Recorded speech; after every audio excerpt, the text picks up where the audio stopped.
너 우리 경기도의 경기라는 이름이 내년이면 무려 1000년이 되는 거 알아? 1000년? 1000년이라고 하니 왠지 환상 속의 도시 같다. 1000년의 해를 맞이해서 경기도에서는 투어를 다니며 우리 도민들의 의견을 모으고 있대. 모아서 뭐하게? 우리의 의견을 모아 정책이 되게 한다는 거지. 단순히 1000년이 된 환상 속의 도시가 아니야. 우리의 상상이 현실로 구현되는 곳이야. 대한민국의 심장 경기도. 고려시대부터 불린 경기라는 이름은 어느새 1000년이 되었습니다. 1000년 동안 대한민국의 심장으로 뛰어온 만큼 경기도민의 목소리를 모아 미래 비전을 만들어가겠습니다. 이 캠페인은 경기도와 경기문화재단이 함께합니다. 네, 직장 갑질로 심장마비 올 것 같은 을들에게 심폐소생을, 뛰는 갑 위에 나는 을 만들기 프로젝트. 오늘부터 저희 사자키 신년기획 갑질 타파를 진행합니다. 격주 금요일마다 두 분과 함께 할 텐데요. 직장갑질 119 소속이십니다. 을의 남자 박점규 운영위원, 을의 여자 윤지영 변호사, 어서 오십시오. 안녕하세요. 안녕하세요. 네, 우리 지난 12월 12일 날 여기서 만났었죠. 예. 네, 직장갑질 119가 변호사, 노무사, 노동 전문가 수백 명이 모여서 하시는 거죠? 네, 241명이 함께 모였습니다. 온갖 그 갑질들의 제보를 받아서 문제 해결하는 곳 맞죠? 네, 맞습니다. 작년에 그렇게 소개했는데, 그죠? 예. 근데 이제 격주마다 고정으로 저희 스튜디오에 오시기로 했어요. 왜 오시는 겁니까? 저희가 한 2개월 좀 넘게 제보를 받아보니까 그 상사들이 직원을 회사의 동반자가 아닌 하인으로 부리는 거예요. 동반자로 부리면 정말 할 수 없는 그런 욕설이나 어떤 횡포나 부당한 대우나 불법 행위들을 하고 있어서 이거는 좀 을들이 좀 용기를 가지고 그렇죠. 뭔가 이 문제에 맞서야 되겠다라는 생각이 들어서 이 얘기를 우리 시청자분들과 함께 나눠서 을들이 좀 힘을 합치는 그런 새해가 됐으면 좋겠다는 마음으로 이 자리에 나왔습니다. 을들은 가만히 있지 말자 이제. 네, 그렇습니다. 고발하자. 네, 그렇습니다. 방송에서까지 고발하자 이런 거군요. 네, 그렇습니다. 그러면 이제 갑들은 조심해라 이거로군요. 네, 그렇습니다. 네. 그래서 두 분은 그 사이에도 문제 해결을 많이 해오셨죠? 예. 윤지영 변호사 뭐 해결한 건 있습니까? 일단 개인적인 사정을 이야기하고 싶은데요. 제가 직장갑질 119에 대한 애정이 너무 넘친 나머지 그간 이제 대상포진과 독감으로 좀 시달렸습니다. 네. 근데 그 와중에도 오픈 카톡방에서 계속 상담을 하고 이메일 접수도 굉장히 많이 들어오고 있어요. 하루에도 10수건 들어오고 있고 그래서 이메일에 대해서 답변도 하고 직접 제보를 해주신 분과 전화 통화도 하고 법률 자문하면서 만나기도 했죠. 그래서 뭐 일일이 열거하기 어려울 정도로 많은 사례들을 저희가 조사하고 제보하고 해결했었고요. 그럼 뭐 하나 좀 소개해 주세요. 성과 거두신 거. 예. 원래 이제 제보가 들어온 거는 한 2개월 전쯤이었어요. 그 제보자는 여성이고 유명한 그 전국에 지점을 둔 대형 판매업체 지점에서 일하는 분이에요. 이분이 이제 내부 고발자로 몰려서 어떤 갑질을 당했어요, 그런데? 그래서 계속 욕설을 당하는 거죠. 상사한테? 예를 들면 뭐 야이 18연아. 아이고. 아니면은 뭐 조폭 꽃돼지라고 한다던가 뭐 키메라라고 한다던가 어떤 성적인 표현과 외모에 대한 비하와 이 사람이 뭐 성격까지 거들먹거리면서 계속 욕설을 하루에도 계속 뭐 10수건 하는 거고요. 카톡에서도 이제 계속 욕설을 하는 거고요. 그리고 이분이 이제 굉장히 실적이 좋은데 그 실적들을 다 인정을 하지 않고 그다음에 뭐 하루 종일 쉬지도 못하고 일을 하게 한다던가 그리고 직원들한테 이 사람하고 어울려서는 안 된다라고 하면서 왕따를 시켰던 거죠. 그래서 그때 2개월 전에 이제 통화를 할 때도 굉장히 상태가 안 좋았어요. 그 상태가 안 좋았고 이제 제가 판단했을 때는 지금 진단서를 받아서 그리고 각종 그렇게 시달림 당하고 있는 갑질을 당하고 있는 증거들을 확보를 해야 된다. 녹음을 해라 뭐 이런 거. 그렇죠. 그래가지고 이분이 계속 좀 증거들을 수집을 하고 실제로 이제 진단서를 발급받았는데 어떤 진단? 뭐 정신과적 우울증 뭐 이런 거? 예, 맞습니다. 우울증보다 좀 더 심각한 수준에서 더 이상 일을 할 수 없고 약물 치료와 이제 입원 치료를 해야 되는 상황에 이르는 거죠. 그래서 이제 이런 걸 가지고 저희가 계속 법률 자문을 했어요. 어떻게 대응을 해야 되는지. 그러던 와중에 바로 최근입니다. 이 내용을 회사의 본사 인사팀에다가 이야기를 했어요. 특히나 이 회사가 제대로 처리를 하지 않는 경우에는 이 갑질을 알리겠다. 그리고 어떤 갑질을 당하고 있는지를 아주 자세하게 설명을 해서 회사에 이야기를 했고요. 그걸 이제 본사 인사부에 통보한 건 어디예요? 직장갑질 119? 직장갑질 119의 자문을 받은 내용을 드려서 이분이 이제 인사팀을 만나서 이야기를 했더니 그 와중에 이제 직장갑질 119에 막 알리게 된 거죠. 이러한 상황을 제보를 했고 지금 직장갑질 119에서 대응을 하고 있다는 걸 알렸고요. 있다. 그래서 아주 잘 됐다고 생각을 하는데요. 회사에서는 그 유급으로 휴직 기간을 꽤 길게 인정을 해주기로 했고, 유급휴직. 그다음에 무엇보다도 이제 가해자들에 대해서 조사와 징계를 하겠다. 네.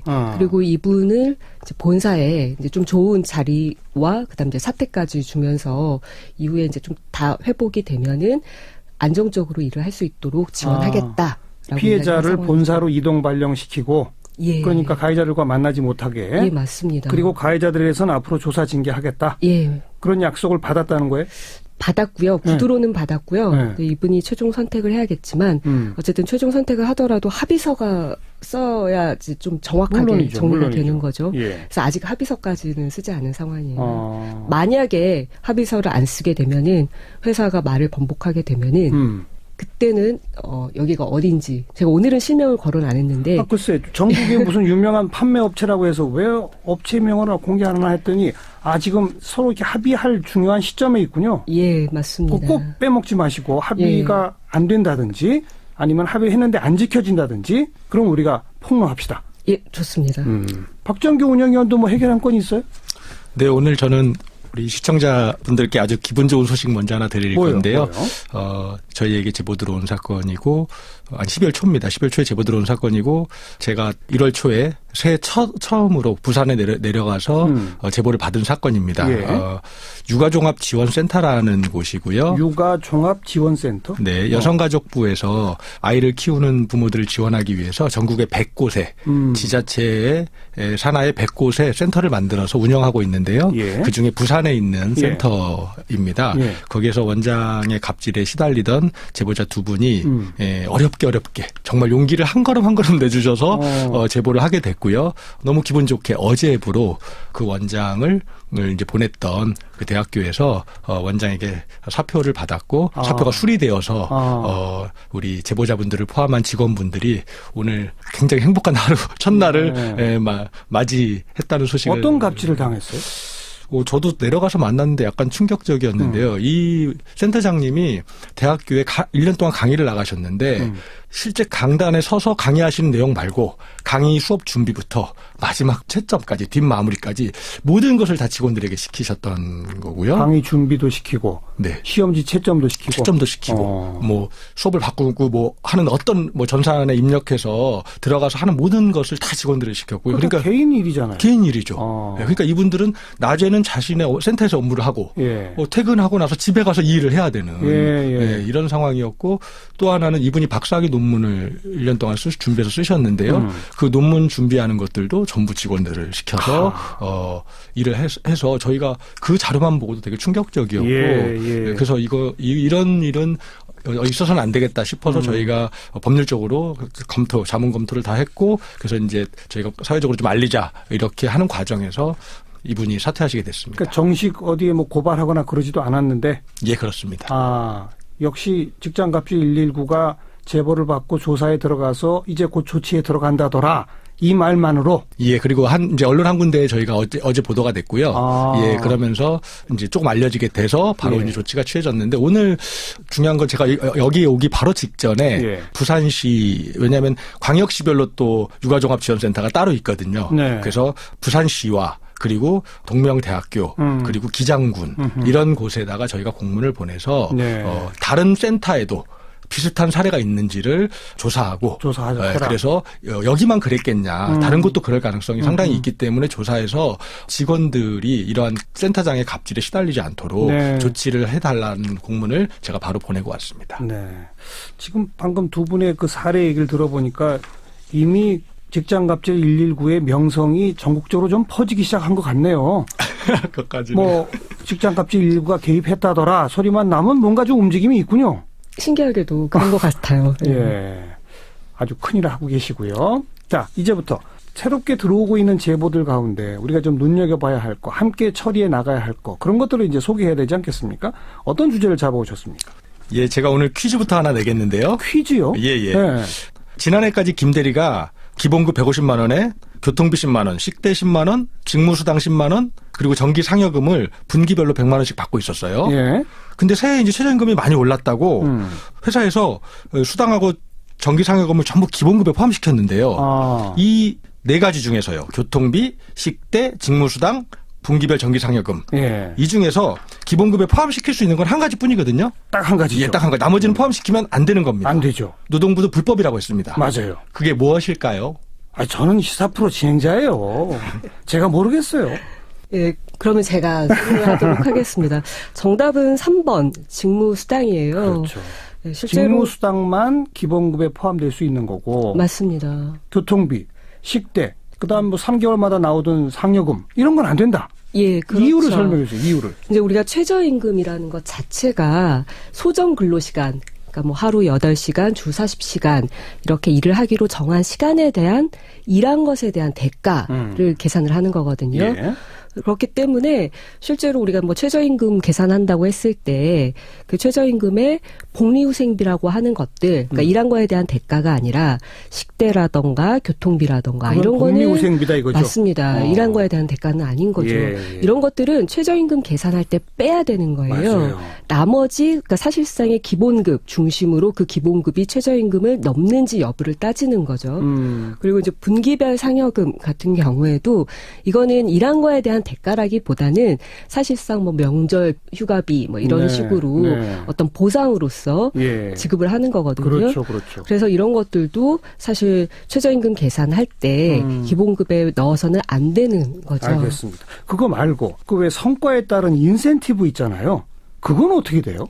그게 좀 어렵기는 합니다만 실제로 이게 월별로 고정적으로 나가는 게 아니기 때문에 네. 그 역시도 최저임금에 포함되지는 않아요. 안 된다. 그러니까 지금 여러 가지 중에 사실 직무수당이라고 이름을 별도로 떼서 한 10만 원 주던 거 이것만 기본급에 포함시킬 수 있다 이거잖아요. 예, 맞습니다. 네. 그런데 요즘 도처에서 교통비 식대 주던 거 기본급으로 다 넣고 있는 사례들이 많죠. 어떻습니까? 예, 굉장히 많이 제보가 들어오고 있는데요. 지난주까지 100건이 넘게 제보가 들어왔고요. 직장갑질 119로. 예. 그중에서 저희가 유명한 회사가 어렵고 아주 영세한데 그래서 최저임금 주기가 어렵다. 이런 데가 아니고 네. 유명한 프랜차이즈거나 대기업인데 이런 데에서 최저임금을 안 맞춰줬다는 제보가 들어와서 네. 저희가 10곳을 좀 추려서 예. 노동부를 만나서 근로감독을 요구했습니다. 예. 그 10곳이 어디예요? 지금 노동부에다 조치까지 하셨다는 거 아니에요? 예, 제보 내용을 저희가 상세하게 검토를 했고요. 그 유명 커피 전문점도 있었고 유명 설렁탕 집도 있었고요. 그리고 대기업의 하청이 또 되게 중요한데요. 얼마 전 어제 그제인가요? 공정거래위원회에서도 대기업이 납품 단가 문제 때문에 하청업체가 최저임금을 맞추지 못하게 하는 경우가 있으니 네, 네. 그것을 살펴라 하고 지도를 했는데 네. 저희에게 신고 들어온 것은 대기업도 2곳이나 있었습니다. 계속 대기업, 뭐 유명 설렁탕집 이렇게만 하시는 거 보니까 노동부의 근로감독을 요청까지 하신 상태죠. 예, 저희가 구체적으로 확인을 해서 요청을 하기는 했는데요. 이제 정확하게 근로감독 결과가 나오면 그때 공개하도록 하겠습니다. 그런데 그 유형이 어떤 거예요? 제보 들어온 내용들이. 예, 유명 설렁탕 체인점 같은 경우에는요. 휴게 시간을 원래 1시간이었는데 2시간으로 늘린 거죠.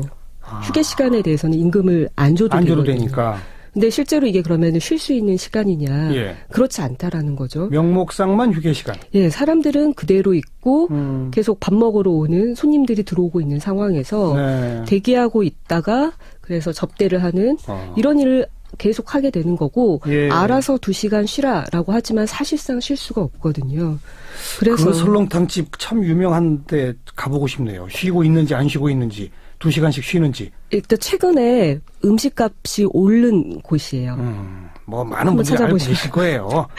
여기는 하여튼 이 근로감독 결과 나오면 바로 우리 공개합시다. 또요. 그 유명한 커피 전문점인데요. 그것도 또 유명하죠. 네, 유명한데 식대를 12만 원을 주고 있었거든요, 매달. 근데 그거를 풀타임 근무수당. 이라는 이름을 바꿨어요. 똑같이. 그러니까 풀타임 근무수당이라고 이름을 바꾸면 이게 계속 고정적으로 매달 고정적으로 주는 것이고 복리후생적 성격이 아닌 이름을 지어낸 거죠. 아까 우리 퀴즈에서 풀었잖아요. 네, 맞습니다. 직무수당은 기본급에 포함시킬 수 있다 이렇게 되니까 처음에 그동안에는 식대였는데 바꿔버렸다. 그래서 12만 원을 식대로 주던 것을 풀타임 근무수당으로 넣어서 이게 기본급에 포함되니까 12만 원을 안 올려도 되는 거죠. 예. 그래서 최저임금 인상 효과가 없어져 버리는 유명 커피 전문점입니다. 그래서 이야기하고 싶은 거는 사실 뭐 유명 설렁탕점도 그렇고 그다음에 뭐 대기업들도 그렇고 이런 데들이 최저임금을 이유로 단가 뭐 음식의 단가를 올린다던가 비용을 막 올려요. 그래서 소비자 입장에서는 사실상 물가가 인상되는 효과가 있는데 지금 설명한 거 들으셔서 아시겠지만 인건비는 그대로라는 거죠. 임금이 하나도 안 올랐어요. 음식값만 커피값만 올리고 정작 줘야 할 임금은 안 올려주더라. 그런 얘기로군요. 예, 그렇습니다. 그럼 소비자들 입장에서도 그나마 그 아르바이트생들이나 그런 노동자분들 임금이라도 올라가면 그래 뭐 우리가 조금씩 더 내지라는 생각이 들 수도 있지만 이건 뭐 억울한 거네요. 소비자 입장에서도. 그렇죠. 기업이 가져가는 이익은 더 커지는. 그러니까 업주만 돈 벌게 하는 거 아니겠습니까? 그렇습니다. 예. 조금 아까처럼 기존의 월급 명세서 12만 원 식대로 찍혀있던 것을 풀타임 근무수당으로 일방적으로 바꿨다. 이거는 명백한 부당노동 행위죠? 부당노동 행위라고 볼 수 있죠. 그러니까 뭐 법 위반이라고 볼 수 있습니다. 만약 최저임금법 위반. 노동자하고 사전에 이걸 협의해서 동의를 얻었다 그러면 상관없는 겁니까? 그게 굉장히 중요한 문제인데요. 저희한테 제보 들어오는 게 회사에서 7번을 가지고 왔대요. 근로계약서를 수정한 걸 사인하라고. 그러니까 회사 안에서는 의뢰 위치에 있잖아요. 그렇죠. 직장인들이. 그런데 방금 말씀하신 것처럼 예전에 따로 주던 수당들을 기본급에 산입시켜 놓고 와서 사인하라고 하는데 아니면 사인 안 하면 나가야 되는 그 위협을 느끼잖아요. 그러니까 이건 동의가 아니라 강제군요. 사실상 강제인데 근데 고용노동부에서는 강제적으로 사인했느냐 안 했느냐는 보지 않거든요. 사인했느냐? 네, 50%만 넘게 사인했냐? 이러면 과반의 동의를 얻었다 이렇게 하니까 사용자들이 다 알고 있는 거죠. 그래서 사실은 현장에서 막아내는 게 너무 어렵습니다. 다들 그러니까 울며 겨자 맞기를 사인들 하고 계신 분들이 많겠네요.